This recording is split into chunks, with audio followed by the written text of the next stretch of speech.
What's up, Psychedelic Spotlight? Welcome to a decriminalization update.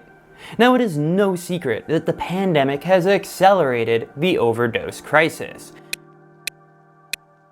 And this is particularly true in Toronto, where overdose deaths are up 81% from 2019.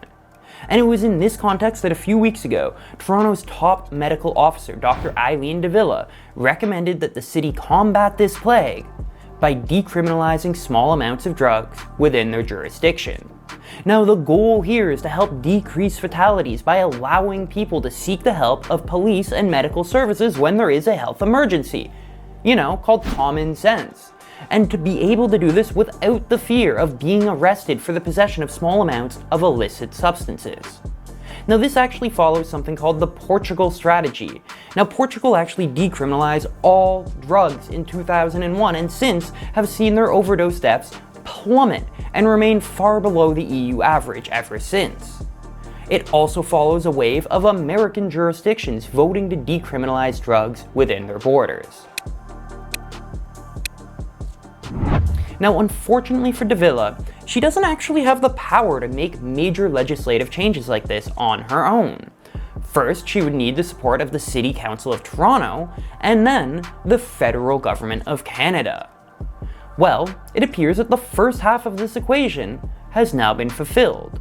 On December 6th, the Toronto Board of Health voted unanimously to give de Villa the authority to ask Health Canada to make an exception under the Controlled Drugs and Substance Act. And if granted, they want this exemption in force by the end of 2021. Let me just check my imaginary watch here. Guys, that's in a couple of weeks. And on the second half of this equation, it appears that Canada's Minister of Mental Health and Addictions, yes, here in Canada we do actually have a Minister of Mental Health and Addictions, Carolyn Bennett, is at least taking requests like this seriously. Minister Bennett's office said that it recognizes, quote, the different approaches cities, provinces, and other organizations are taking, and it is supportive of their work to find innovative solutions when it comes to saving lives and reducing harm.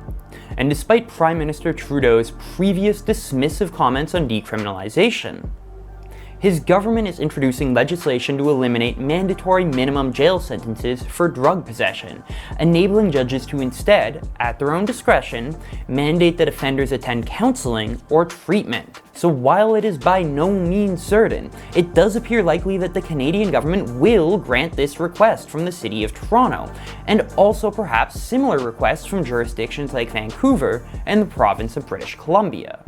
This is one more sign that the global war on drugs is continuing to sputter out, and hopefully, we will see a full capitulation in the coming years.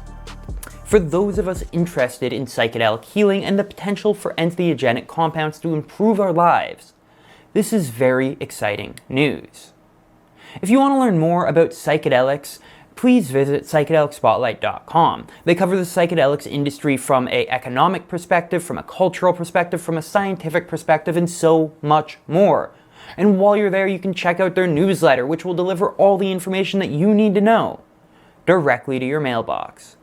I'm James Halifax, and if you enjoyed this episode, make sure to do all that good algorithm stuff. You know what I'm talking about. Like the video, subscribe, comment down below, and I will see you next time.